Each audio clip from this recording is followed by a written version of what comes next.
इस वक्त की सबसे बड़ी न्यूज वियतनाम और भारत को लेकर आ रही है और ये न्यूज चाइना से भी लिंक्ड है, क्योंकि इतिहास में पहली बार ऐसा होने जा रहा है जब भारत ने एक बहुत ही बड़ा नेवल वॉरशिप वियतनाम को पास किया है, और वो भी फ्री ऑफ कॉस्ट, यानी बिल्कुल फ्री में गिफ्ट के तौर पर। इस वीडियो में हम चर्चा करेंगे कि क्यों भारत ने एक नेवल शिप वियतनाम को फ्री ऑफ कॉस्ट यानी गिफ्ट के तौर पर बिल्कुल फ्री दिया है, और ये किस तरह से भारत की भी मदद करेगा। लेकिन ये सब डिस्कस करने से पहले अगर आपको इन दिनों YouTube के ऊपर हमारी सभी वीडियोस की नोटिफिकेशन नहीं मिल पा रही है तो हमने आपके लिए एक टेलीग्राम ग्रुप की शुरुआत की है, जिसका लिंक इस वीडियो के डिस्क्रिप्शन में है। हम जब भी YouTube के ऊपर कोई वीडियो अपडेट करते हैं सबसे पहले इसी टेलीग्राम ग्रुप में जाकर पोस्ट करते हैं, इसलिए इस वीडियो के डिस्क्रिप्शन में जाकर इंडियन अफेयर्स के टेलीग्राम ग्रुप को ज्वाइन कर लें। अगर इस समय की सिचुएशन देखी जाए तो भारत का सबसे बड़ा राइवल यानी हमारा सबसे बड़ा दुश्मन है चाइना, क्योंकि चाइना के साथ हमारे जितने भी बॉर्डर डिस्प्यूट्स हैं वो सेटल होने का नाम ही नहीं ले रहे हैं। गलवान घाटी की घटना हुई थी साल 2020 में और अब 3 साल से ऊपर का समय हो गया है। लद्दाख के बॉर्डर एरियाज में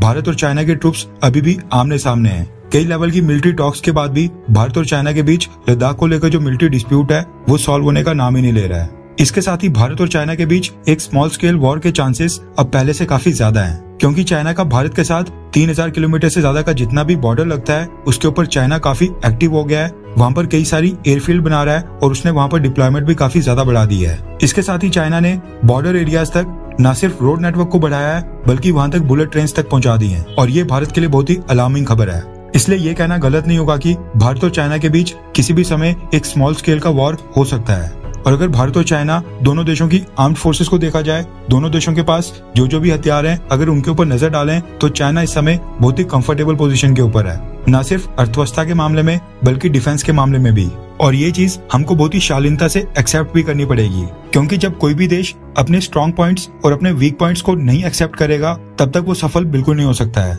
लेकिन भारत के लिए एक बहुत ही प्लस पॉइंट ये है कि चाइना न सिर्फ भारत के साथ बल्कि कई सारे देशों के साथ बॉर्डर, टेरिटोरियल और मैरीटाइम डिस्प्यूट्स में है। चाइना के कई सारे नेबर्स हैं, चाइना के कई सारे पड़ोसी देश हैं जिनके साथ चाइना इस समय टेरिटोरियल क्लेम को लेकर कई सारे डिस्प्यूट्स फेस कर रहा है, और ऐसा ही एक देश है जिसका नाम है वियतनाम। अब अगर आप मैप के ऊपर वियतनाम के ऊपर नजर डालें तो साफ तौर पर देख सकते हैं कि वियतनाम और चाइना दोनों ही पड़ोसी देश हैं और साउथ चाइना सी में पड़ते हैं। अब वियतनाम और चाइना के बीच मैरीटाइम बाउंड्री डिस्प्यूट्स हैं, और स्क्रीन के ऊपर आप मैप में साफ तौर पर देख सकते हैं कि किस तरह से जो रेड वाली लाइन है, चाइना क्लेम करता है कि साउथ चाइना सी का ये वाला हिस्सा चाइना की टेरिटरी में आता है, यानी इस समुद्र के ऊपर चाइना का अधिकार है। जबकि जो ऑरेंज कलर की लाइन है इसमें आप साफ तौर पर देख सकते हैं कि वियतनाम कहता है कि ये सारा एरिया हमारे अधिकार क्षेत्र में आता है, हमारी मैरीटाइम बाउंड्री में आता है। अब इस चीज को लेकर चाइना और वियतनाम दोनों देशों के बीच काफी सारे मैरीटाइम डिस्प्यूट्स हैं। कुछ ही सालों पहले साल 2014 में पीव रिसर्च सेंटर ने वियतनाम में एक सर्वे किया था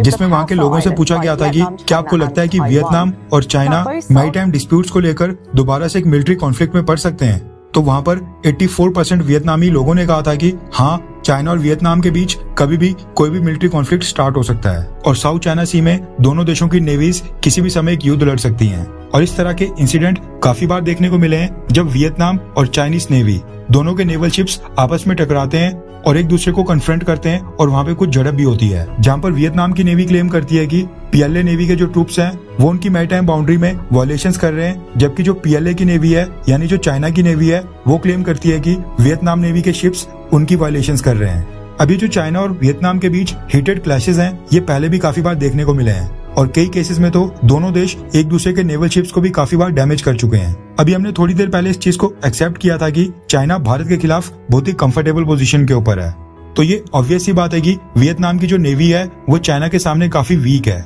और चाइना के मुकाबले वियतनाम की नेवी के पास ना ही कोई हाईटेक डिफेंस वेपन्स हैं, ना ही हाईटेक नेवल शिप्स हैं, और ना ही कोई एयरक्राफ्ट कैरियर है। ऐसे में अगर साउथ चाइना सी में वियतनाम और चाइना के बीच कोई छोटा सा स्मॉल स्केल का वॉर होता है उसमें वियतनाम काफी वीक पोजीशन में होगा। इसलिए भारत के इंटरेस्ट में यह है कि जब भी वियतनाम और चाइना के बीच किसी भी तरह का मिलिट्री कॉन्फ्लिक्ट हो या फिर स्मॉल स्केल वॉर ही क्यों ना हो, वियतनाम थोड़ी कंफर्टेबल पोजीशन के ऊपर हो और वियतनाम थोड़ा स्ट्रांग हो, ताकि वो चाइना को एक अच्छी फाइट दे सके। ऐसे में भारत ने फैसला किया है वियतनाम की नेवी की मदद करने का। और खबर निकल कर आ रही है कि इंडियन नेवी का एक active duty missile corvette Indian navy ने वियतनाम की नेवी को गिफ्ट दे दिया है। और ये पहला मिसाइल वॉरशिप इंडियन नेवी ने वियतनाम की तरफ इस वेडनेसडे यानी 2 दिन पहले रवाना भी कर दिया है। ये जो मिसाइल कॉर्वेट भारत की नेवी ने वियतनाम को दिया है, इसका नाम है INS किरपान और ये भारत की ईस्ट कोस्ट से वियतनाम की तरफ रवाना हो चुका है। अब सबसे पहले मैं आपको बता दूं कि मिसाइल कॉर्वेट होता क्या है। दरअसल कॉर्वेट किसी भी नेवी में सबसे छोटे क्लास के नेवल वॉरशिप्स को कहा जाता है,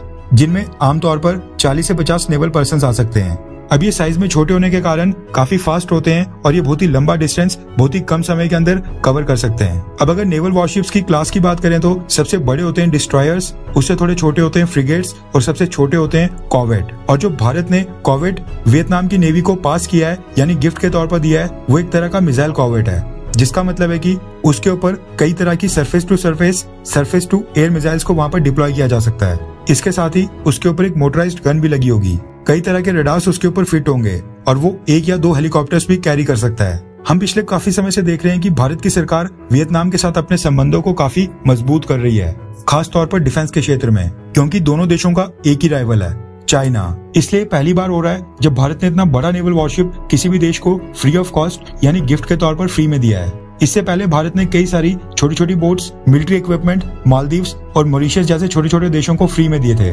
भारत ने म्यांमार को एक सबमरीन भी दी थी, लेकिन वियतनाम को भारत पहली बार एक मिसाइल कॉर्वेट दे रहा है। अभी जो INS किरपान नाम का मिसाइल कॉर्वेट भारत की नेवी ने वियतनाम की नेवी को गिफ्ट किया है, ये इंडियन नेवी में कमीशन किया गया था 1991 में और इसको भारत के अंदर ही डिजाइन किया गया था और भारत के अंदर इसको प्रोड्यूस किया गया था, यानी इसकी मैन्युफैक्चरिंग भारत के अंदर ही हुई थी। अब इसका मतलब है कि ये जो मिसाइल कॉर्वेट भारत ने वियतनाम को दिया है, ये लगभग 32 साल पुराना है, यानी 32 ईयर्स ओल्ड। अब आपके मन में भी ये सवाल आ रहा होगा कि अगर ये 32 साल पुराना नेवल वॉरशिप था तो भारत ने वियतनाम को क्यों दिया। तो आई एम श्योर कि भारत की सरकार ने इस मिसाइल कॉर्वेट को वियतनाम की नेवी को देने से पहले इसका मिड लाइफ अपग्रेड जरूर किया होगा, इसकी प्रॉपर तरीके से सर्विस और मेंटेनेंस भी की गई होगी, ताकि ये परफेक्टली अगले 15 से 20 सालों तक वियतनाम की नेवी में सर्व कर सके। अभी जो भारत की नेवी की तरफ से वियतनाम की नेवी को एक गिफ्ट दिया गया है, इससे भारत और वियतनाम काफी क्लोज आएंगे। दोनों देशों के बीच जो डिफेंस पार्टनरशिप है, जो स्ट्रेटेजिक पार्टनरशिप है, वो और भी मजबूत होगी और फ्यूचर में हमें देखने को मिल सकता है कि